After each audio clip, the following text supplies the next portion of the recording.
Good evening, ladies and gentlemen. We're so glad to welcome you as part of our community tonight. Please note that this webinar is being recorded and distributed live stream. By entering this virtual meeting room, you give your consent to be recorded and distributed by Simeon Morrow, public speaking and presentations, and other third parties. If you prefer to not be recorded, please turn off your camera and or microphone and or go to the Facebook Live video feed, the link to which I will now place in the chat room. For a better experience, please turn off your microphone and set your video to gallery view. Tonight, our featured guests are cellist Alexander Hersh and violinist Brian Hong, co-directors of Nexus Chamber Music Chicago. Also joining us tonight is Professor Lino Rivera of St. Mary's College of California.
Wow. Brian, welcome. Thank you so much. Brian, can you tell us a little bit about yourself? Absolutely. So, my name is Brian Hong. I am a violinist by training. I received my Bachelor of Music from the New England Conservatory in Boston, Massachusetts. And then I got my master's degree and artist diploma in violin performance from the Juilliard School in New York. I was also really fortunate to have spent 2 years as a fellow with Carnegie Hall's Ensemble Connect program in New York, where I spent 2 years working with students, underprivileged students at schools all across the five boroughs of New York. And this makes up sort of the basis of my mission as an artist to improve access and equity in classical music for this art form that we love.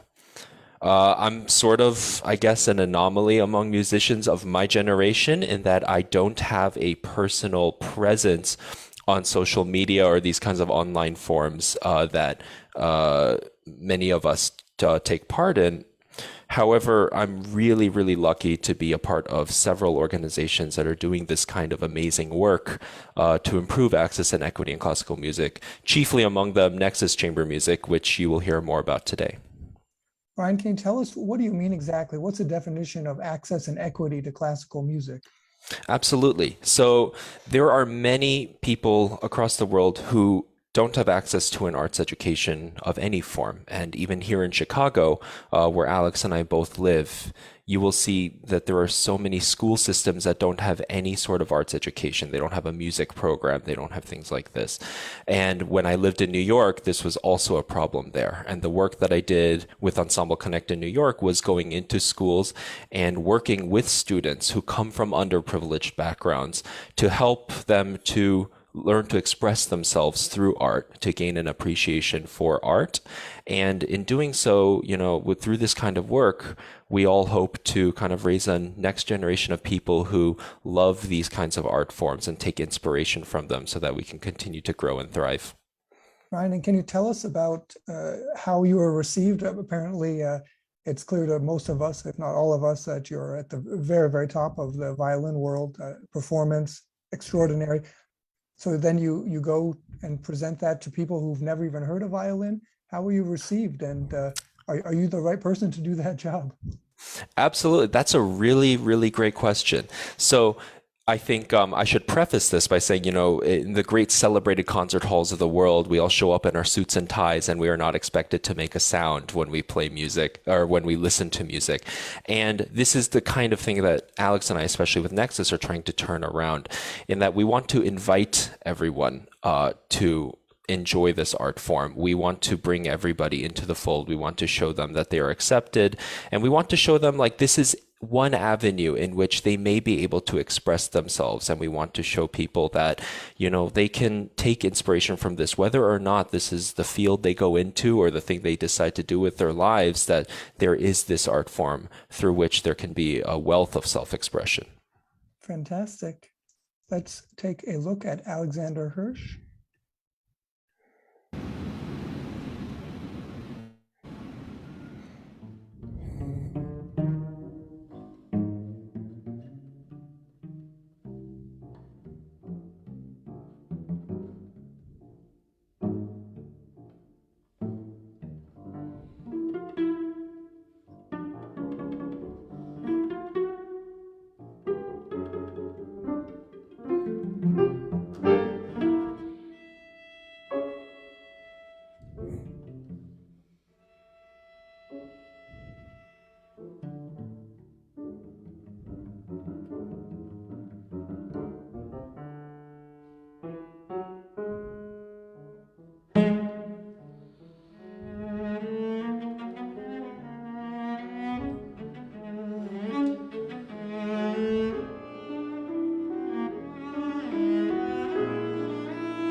Great. So Alex, welcome. Thank you. So can you tell us a little bit about yourself? Sure. My name is Alexander Hersh. I'm a cellist from Chicago. I did my undergraduate studies at the New England Conservatory, which is where I met my friend and dear colleague, Brian Hong. Like many great friendships, ours began with an argument in the hallway about Bartok string quartets, usual meeting ground for people. And we subsequently played together all throughout college. And then I stuck around for my master's at New England Conservatory. Brian went off to Juilliard, New York. And then I moved to Berlin for a bit, where I was studying at the Hans Eisler Hochschule for Music. And then I wound up coming back to Chicago. And about 4 years ago, Brian and I founded Nexus Chamber Music. And we're a collective of musicians, we like to say. And our mission is to make chamber music more culturally relevant, and doing so through live performances and multimedia projects. So Alex, before we get into Nexus, can you tell us a little bit about the video you just made and what that has to do also with your work as a classical musician? Yeah, I'm obsessed with finding new ways of reaching people and new audiences potentially. It's a ridiculous obsession of mine. And one of the things I like to do is write little short stories and stuff like that and pitch it to my friends who work in film and work in, other things like that, and do this kind of collaborative projects that fuse together classical music and short film making and stuff like that. So what you saw was one of my attempts at that, kind of trying to make a story out of Debussy Cello Sonata. If you go on YouTube, there are hundreds and hundreds of videos of Debussy Cello Sonata, all shot from static, locked camera angles and stuff like that. It's virtually carbon copies of just live performances. And while that in a certain way is great and the purest form of the art form that I love, I saw an opportunity to kind of tell the story in another light. So combining that with a Magritte painting and stuff like that, and a series of things going wrong. This is a big passion of mine as a way of potentially growing the audience for classical music. So Alex, tell us about cultural relevance, you said. I think it's hard. It may be hard to argue that classical music is not extremely culturally relevant today. No, it is not. I take a lot of inspiration from other genres, other mediums and stuff like that. I'm a huge fan of hip hop and jazz and stuff like that. And when I think about the ways in which these other genres are marketed and these other things, I can't help but be inspired and wonder if classical music could learn a thing or two, and if this might be a way of reaching a new generation of listeners and stuff like that. Okay. Brian, can you tell us now a little bit about Nexus and how it is kind of the collaboration between you and Alexander and everything that really motivates you too in classical music? Absolutely. So, as Alex so eloquently already put it, we are absolute best friends. We are both chamber music nerds in the best sense, and we spend hours and hours every day talking about music and however, Alex and I are also such different people too. Our interests are very different, and I think that's kind of why we make such a great team. There are certain things that I'm really into and certain things that Alex are really into. And 4 years ago, when Alex posed to me this idea of, hey, let's try to start something, and we realized that we both have a skill set that could really lead to a kind of a great new future for classical music. I think one could argue that in this day and age, we are seeing the field change irreversibly almost every year. We're totally seeing new mediums come out. We're seeing new almost requirements from the social scene across the world of how we actually present music. And I am not at all saying that the great celebrated halls of the world, the great orchestras of the world, those things are going to die. Not at all. I think those things are going to be a small part of what classical music is going to be in the future. And that is what we are trying to do with Nexus Chamber Music. We are trying to bridge that gap. We are trying to show that we can have our cake and eat it too. We can do everything. Alex, can you tell us about how the organization started? What were your first steps, and where are you now?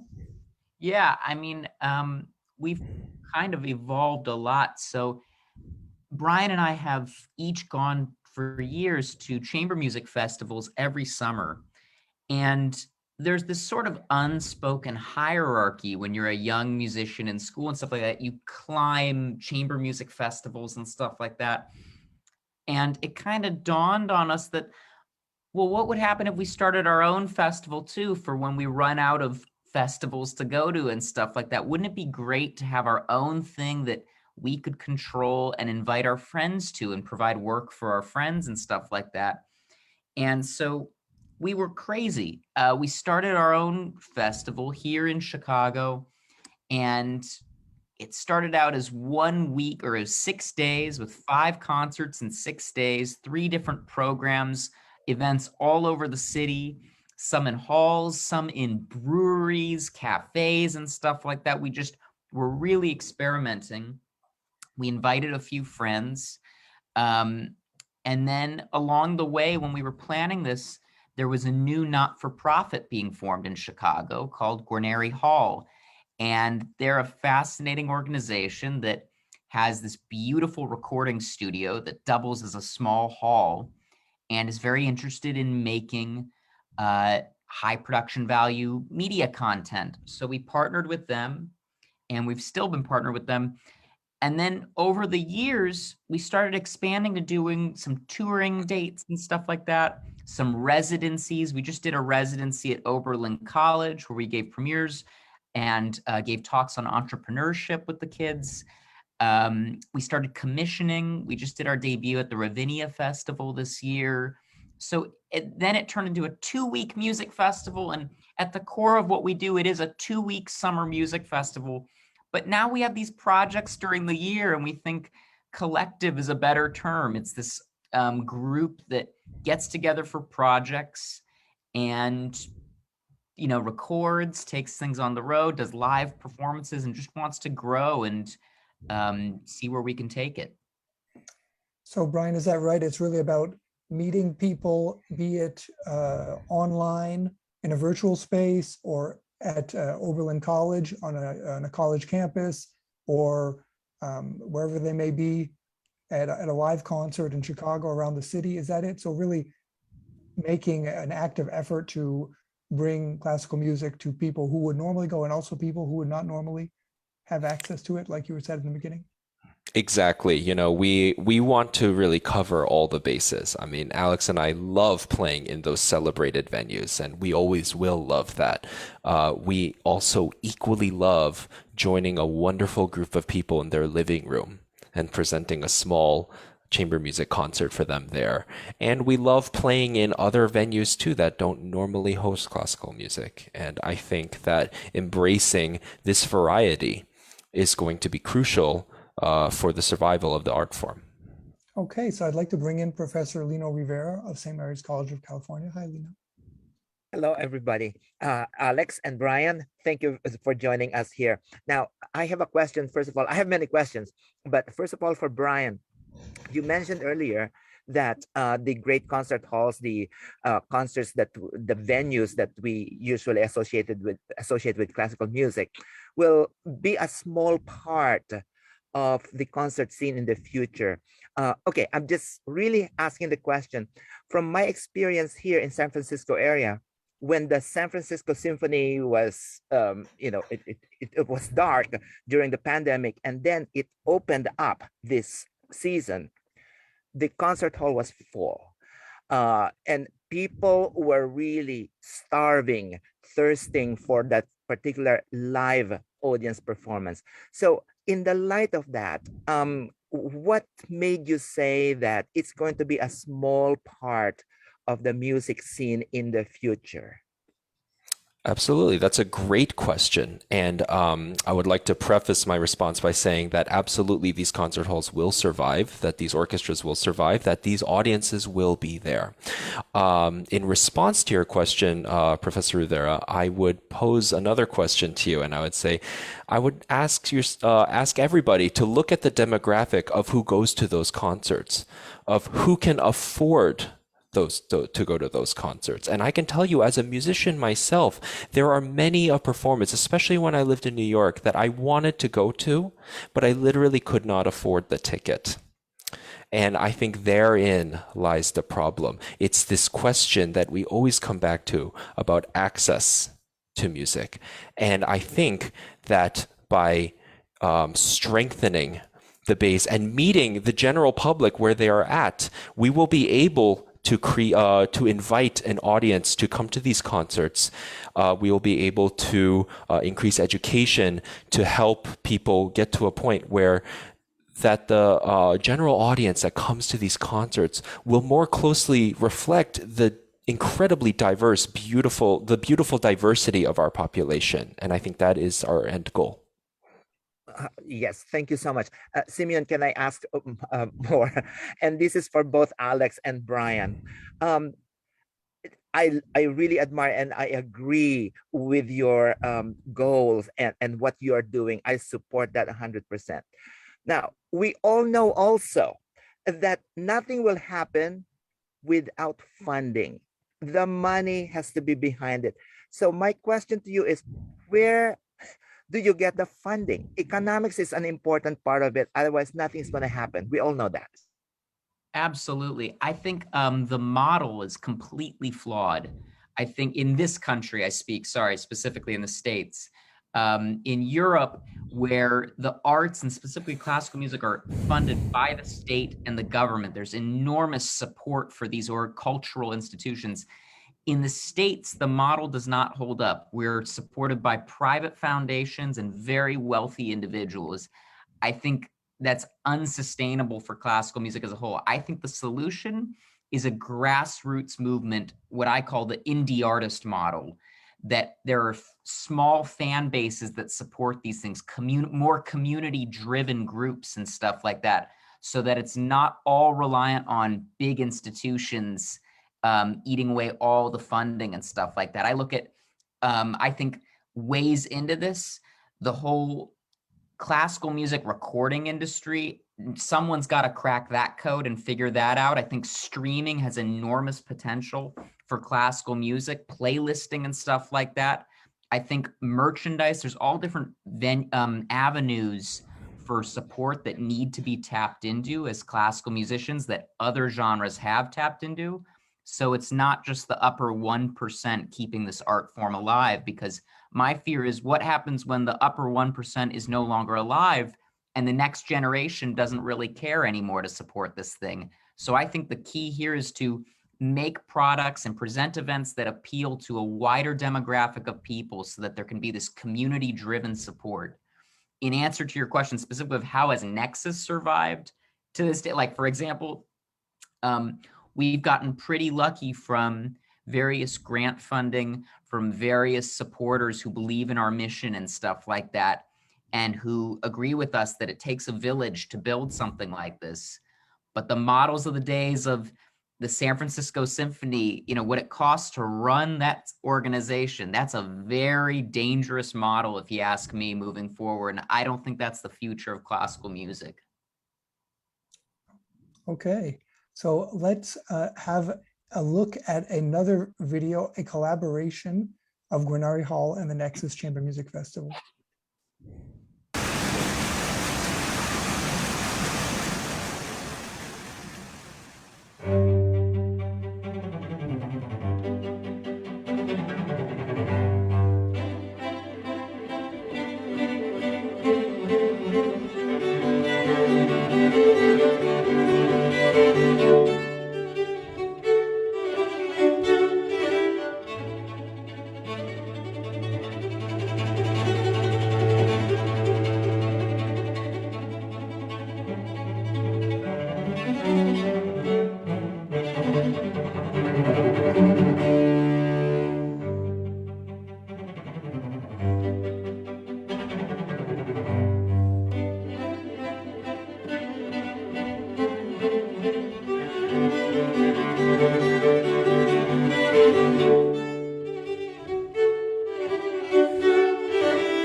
Fantastic.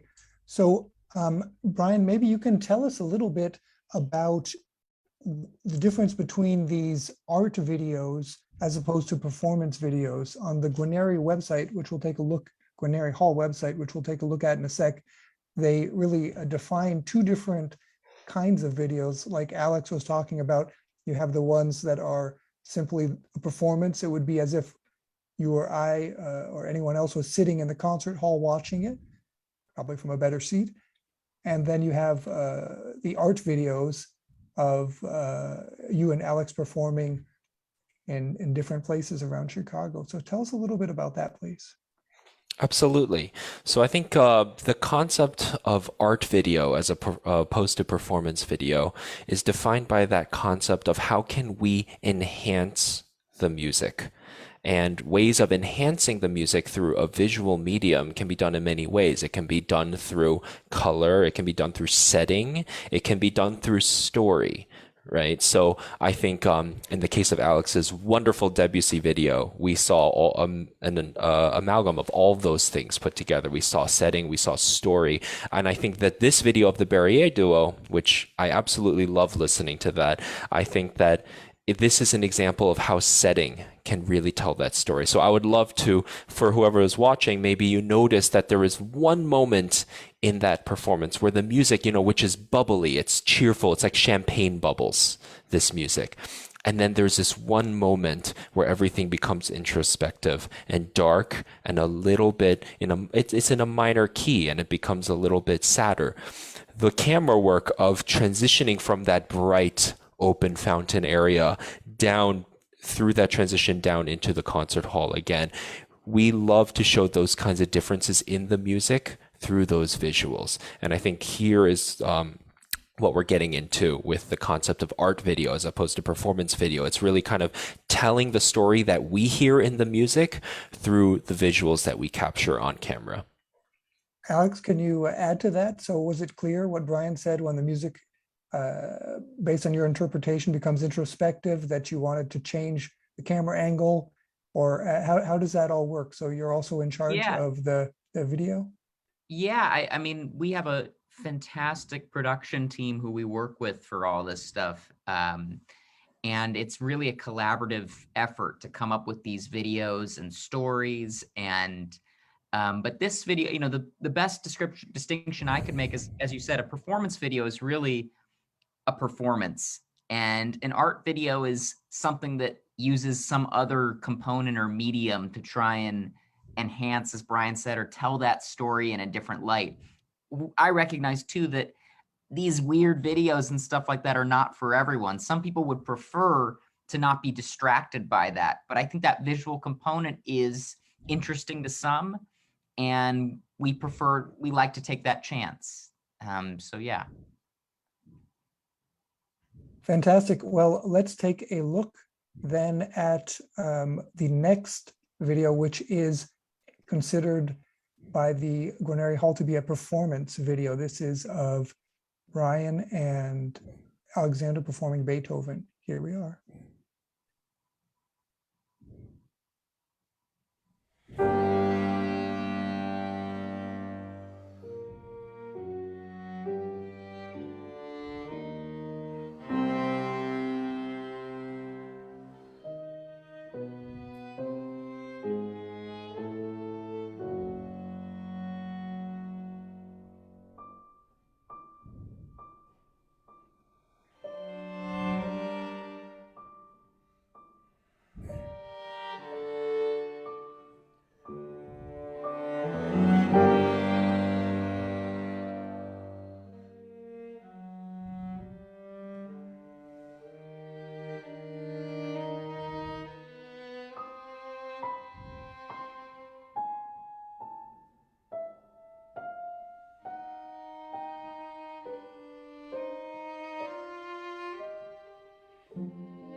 Fantastic. So, Alex, how do you respond to that when somebody tells you, well, actually, that's the art video. That's where all the drama is. That's where all the interesting inter-protagonist action is happening. And everyone's entitled to their own opinion, and I have nothing against videos that are performance videos like that, or whatever you want to call them. If that's someone's preference, that's totally fine. I just think the base level of knowledge to appreciate something like that is so much higher. You need to have such more of a background to be able to get into that, versus something that has a story to it. You don't have to know anything about this music to be able to appreciate it or like it. You offer people another way to get interested in it. But I have nothing, Brian and I are not anti the grand old tradition at all. We love playing in big halls. We love recording even just videos like that. But it's this new lane and stuff like that that not really anyone else is exploring. And that's why that's a particular interest to us. So before I bring back Professor Rivera in, I wanted Brian to talk to you about those famous halls that you and Alex so enjoy playing in, and that most of us enjoy visiting. So some time ago, we had Bruno Nicoli, a rehearsal, a conductor at La Scala, who came on the show, and he said, well, if you want to get someone interested in opera, then you don't send them to an opera right away, which I can understand if it's several hours long, something like that. But it does seem that there's an argument for why music would be in one of those halls. After all, those halls have been, they are expensive, like you and Alex both mentioned, and they are generally very, very attractive. And they seem to have there seems to be something about them that makes that the place where you're supposed to discover music. So is there an argument against what Alexander is saying? Not at all, actually. I mean, everything that everybody says, I am in complete agreement with. And I have two thoughts regarding this. And my first thought is, sometimes I go back to my childhood and I remember what made me fall in love with music. And the first things that pop to my mind are the movie Fantasia from Disney. I also think of Looney Tunes. I think of that famous Looney Tunes with Bugs Bunny. It's called What's Opera, Doc? Fantastic animation. And then I also think of the famous Tom and Jerry famous Tom and Jerry cartoon where they did was it the Ionescu Romanian Rhapsody? And I think that those are incredible ways of introducing people to that kind of music before they go to a concert hall and see a 3-hour opera. My second thought regarding this is, let's go back to the days of Schubert, of Beethoven. Let's go back to the early 1800s when a lot of these pieces were being premiered. And let's look at the historical evidence of actually how this music was often premiered. So for example, Beethoven's great string quartets that were premiered by the Schuppanzigh Quartet in Vienna. These quartets were not premiered in huge concert halls. They were premiered in small salon concerts in people's homes for the most part. Schubert song cycles. There's even famous paintings of Schubert performing his music, and he is in somebody's living room surrounded by people, including people who are leaning on the piano watching him play. There's this beautiful intimacy to how classical music, or the idea of how classical music that used to be represented, that I think part of it's been lost a little bit today. As we got to the late 1800s, you start seeing illustrative representations of concerts where you start seeing those grand ornate halls. And I think at that time, that presented an incredibly marvelous new way to listen to music, where you get to sit among so many people and get washed in this incredible sound. That is an incredible experience, unlike no other. I will never disparage anyone of that. But I think that, as I said at the very beginning of this, I think that there is room for all different types of ways to enjoy this incredible music, whether it be through small living rooms or concert halls or through video. And I think that is what Nexus is all about, trying to embrace all of those forms. Professor Lino Rivera. Yes, and Brian and Alex, you can call me Lino. Let's forego the formalities here. Okay, so my next question to both of you is, watching those videos that you just that Simeon just showed us, it takes a high level of professionalism, both in the sound engineer and in the videographer. It's not just a handheld phone, camera, and microphone that capture that. That takes, again, that takes organization, logistics. You gotta have the right equipment. You gotta have the right professionalism among those technical aspects of it, and of course the funding. How did you start organizing this?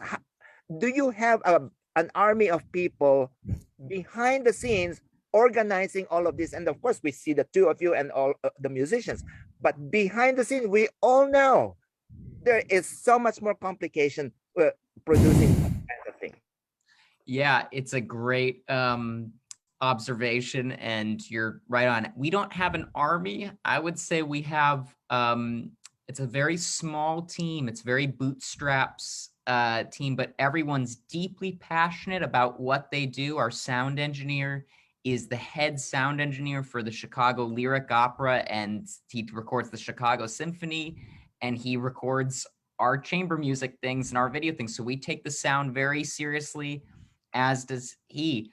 Our filmmaking friends, you know, he's a wizard, Mike Grattani. He's just incredible, and he's one of our best friends.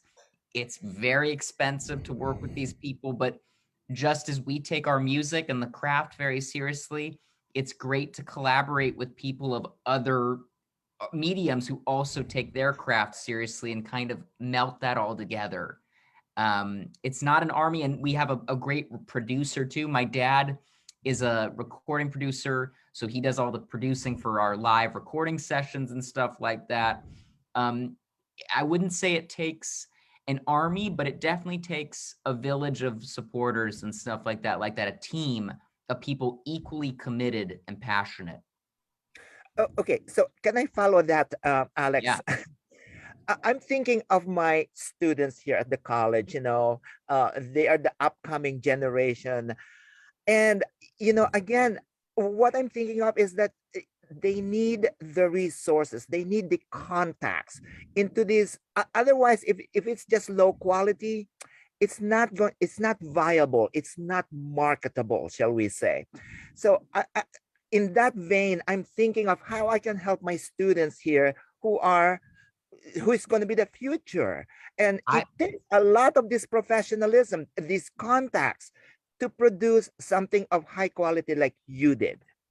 I think that's why I particularly am influenced and interested in how other genres do this. There's so many independent artists who are not in classical music, but find a way of making compelling music videos and stuff like that.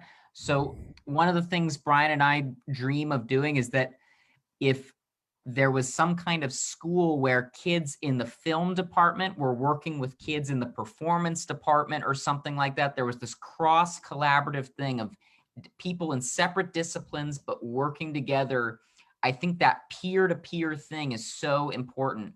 Oftentimes we want to start at the top and find, you know, the best or most, you know, famous videographer or professional, something.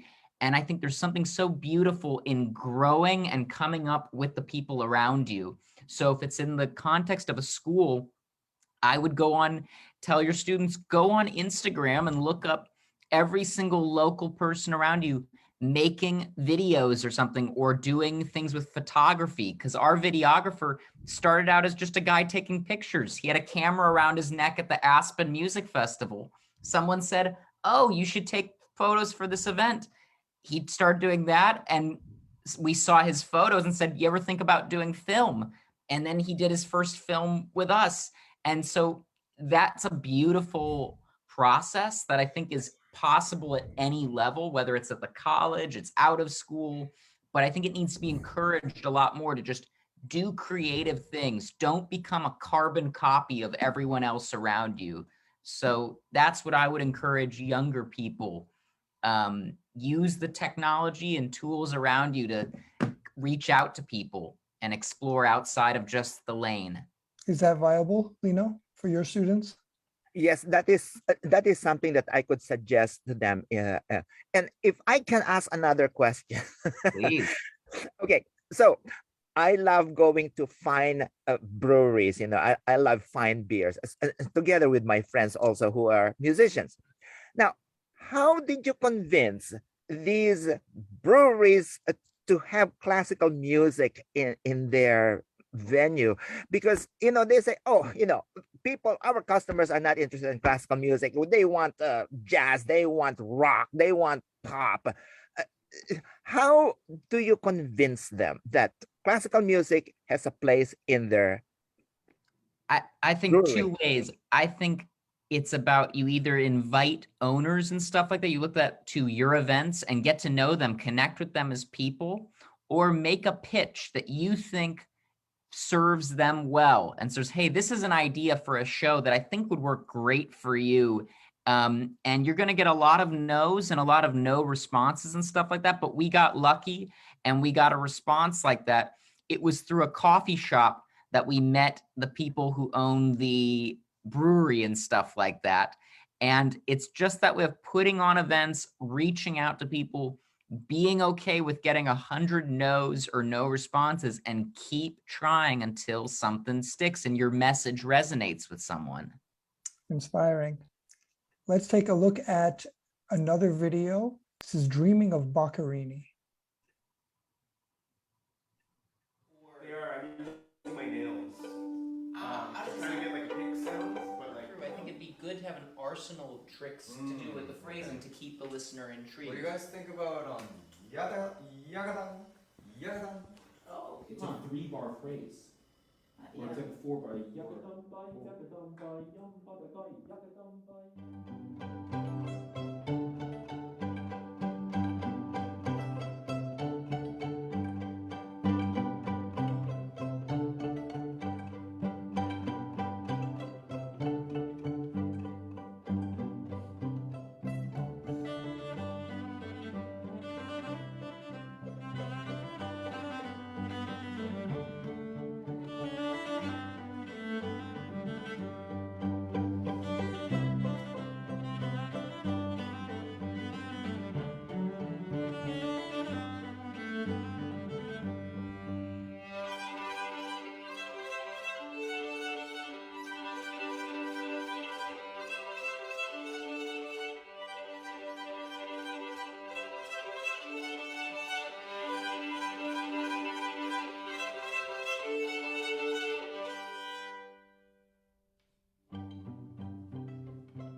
Great.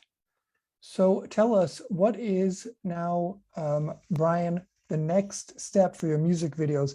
So you have created this genre that's new to me of these art videos. What are the next steps? So you've got great recording technology. Alex is writing the story, phenomenal musicians. playing together.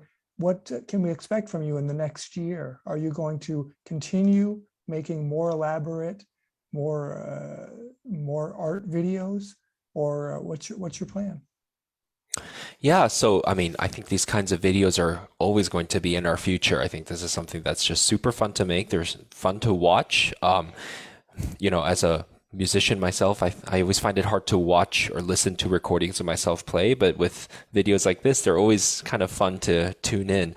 So over the next year, yes, we will definitely be making more of these, but I think that making these kinds of videos has inspired Alex and I to go even further. So currently, I mean, we can't talk about things definitely yet, but there are projects that Alex and I are talking about that are even more interdisciplinary, even more collaborative, that kind of fuse different art mediums and live music together. We could be talking about like interdisciplinary subjects such as architecture and music, light shows and music, things like that. And we are actively in the talks of creating different projects and applying for funding with those. And so over the next couple of years, you could definitely expect to see some of those come to fruition. Alex, so 1982, MTV goes online, and their first video, of course, Michael Jackson's Thriller, 15 minutes of everything you can possibly imagine except boredom. Tell us what is your vision for the upcoming videos? Yeah, I mean, I think it's as Brian said, the videos are a part of our identity. It's what we want to do and keep growing upon. But we're really interested in too, how can we apply this to live events? How can we transition this into a touring thing, a thing that also what's an education component we can develop? What's a community driven component to this we can develop? I mean, we want to expand with the videos, and the Debussy video you watched in the beginning of the story, that's my own personal thing. That's not really a Nexus thing.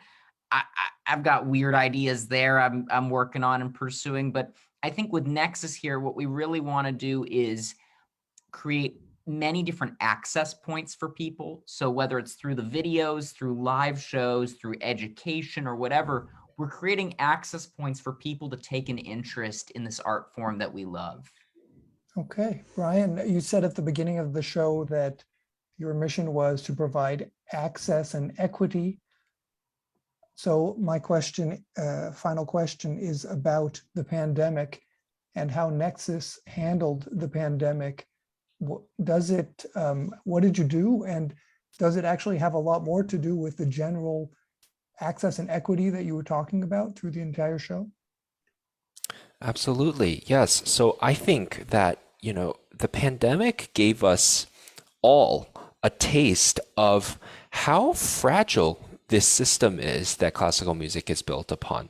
When we see huge institutions like the great orchestras of the world, for example, back in 2019, would anyone have thought that the Metropolitan Opera would have gone under and have to hire? And I mean, they ended up, just all the musicians moving away from New York. Did we ever think that was going to happen to such an established institution with so much money, right? This is what the pandemic did. It made us all step back and think about what's important. And of course, Nexus was also, in some ways, a casualty of the pandemic. We had to cancel our in-person season. However, we took that cancellation of the in-person season as we viewed it as an opportunity as to how can we still create something meaningful. So, for example, that Boccherini video that you saw, and then the video that we were about to see to close out the show, those were produced during that pandemic season to show at an online season that we did. And that online season included a lot of interviews, a live concert that Alex and I and my wife Ranvig, who's a violinist and also a Nexus musician, we performed in Guarneri Hall and recorded a full live show. And then we included, of course, Zoom meetings with people and like inviting audiences to come talk to us as a result. So, the pandemic was difficult. I think it offered us and institutions all over the world an amazing place to learn from and to grow, and as learning how we can take this art medium forward. Because in terms of humanity itself, this pandemic has made us all step back and think about what's truly important. And this gives classical music as an art form a chance to think about where are people at and how can we meet them there. Fantastic. Let's take a look at it right now.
Fantastic.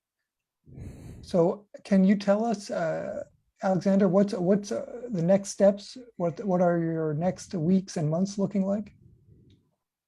Yeah, I think, well, we have a Nexus, a tour date in Sarasota, Florida in February.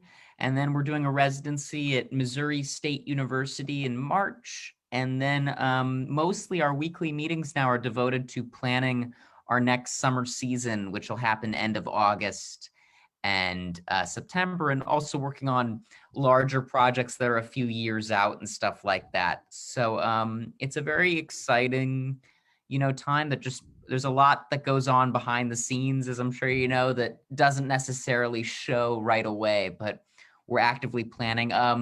We're redoing our website and everything like that, and reworking our mission statement language, but we really want to do more residencies and touring and build upon that in addition to everything else. So yeah. Fantastic. So let's see how we can stay in touch with the Nexus Chamber Music Festival Chicago. So Alex, we can just reach out to you there. It's nexuschambermusic.com. And if we want to contact you or Brian, we just click on contact. Is that it? Yes. info@nexuschambermusic.com. So for instance, Lino students can reach out to you if they have questions, or anyone else can write to you. Wonderful. So again, that's nexuschambermusic.com to stay in touch with Alexander Hersh and Brian Hong. So thank you very, very much to you two for showing us the fruits of your labor and your artistic talents. What a pleasure to get to know you and to hear your extraordinary playing. Thanks for the invitation, Simeon. Thank you so much, Simeon. So let's take a look at what's coming up next week. We have Salvador Brotons, orchestral conductor, composer, and professor of both subjects at the Music Academy of Catalonia. Salvador Brotons knows music in Barcelona like no other. He was raised there by a storied family of musicians who contributed to the extraordinary development of that city from a closed-off, post-war provincial capital to an international cultural destination of choice. Today, he may be considered a cultural ambassador as his music is performed around the world and often under his own baton. Come welcome Salvador Bretons to our show. As always, all information about upcoming shows may be found at www.simeonmoro.com. Again, that's next Wednesday, Salvador Bretons. So once again, thank you so very much to Alexander Hersh, to Brian Hong, to Professor Lino Rivera. Thanks very much to Agnieszka Rivole for her support of the show. And thanks most of all to you, our participants, who make it all worthwhile. From Vienna, Austria, from Chicago, Illinois, and from the Bay Area, California. Goodbye, and see you next Wednesday.